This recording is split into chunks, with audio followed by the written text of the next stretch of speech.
আজকের পত্রিকা তৃতীয় বছর অতিক্রম করলো। তৃতীয় বছরের শেষ মুহূর্তে এসে আমাদের যারা সঙ্গে ছিলেন এবং ছিলেন না সবাইকে আমাদের অভিনন্দন, প্রাণঢালা শুভেচ্ছা। প্রথমে ধন্যবাদ দিই এই প্রতিষ্ঠানের বিনিয়োগকারীকে। তার আন্তরিক প্রচেষ্টা না হলে প্রতিষ্ঠানটি এতদিন চলতে পারত না। তারপর আমাদের কর্মী যারা ঢাকায় এবং ঢাকার বাইরে, আমাদের সাধারণ কর্মী, সাংবাদিক বন্ধু, সবার প্রতি কৃতজ্ঞতা।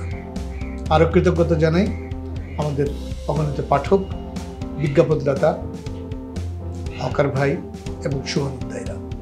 আসলে একটি দৈনিক পত্রিকা মানে একটা বিশাল কর্মযজ্ঞ, একটা বিরাট টিমওয়ার্ক। এই টিমওয়ার্ক ছাড়া একটি দৈনিক পত্রিকা হয় না। আজকে আমরা তৃতীয় বছর পার করলাম, মানে একটি শিশুর বয়স 3 বছর হয়ে গেল। আজকের পত্রিকা নিয়ে আমরা অনেক স্বপ্ন দেখি। আমরা প্রত্যাশা করি আজকের পত্রিকা হবে একটা পেশাদার হাউস। কর্মীদের কল্যাণ আমাদের অনেক গুরুত্বপূর্ণ একটি বিষয়।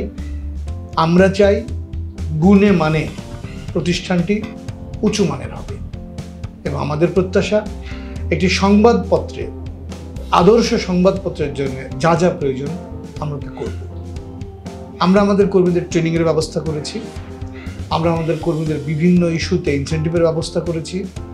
আমাদের কর্মীদের আমরা ওয়েস্ট বোর্ডে বেতনের সুবিধা দিয়েছি, নিয়মিত বেতন ভাতা দিচ্ছি। আমরা আমাদের কর্মীদের ভালো পরিবেশ দিচ্ছি।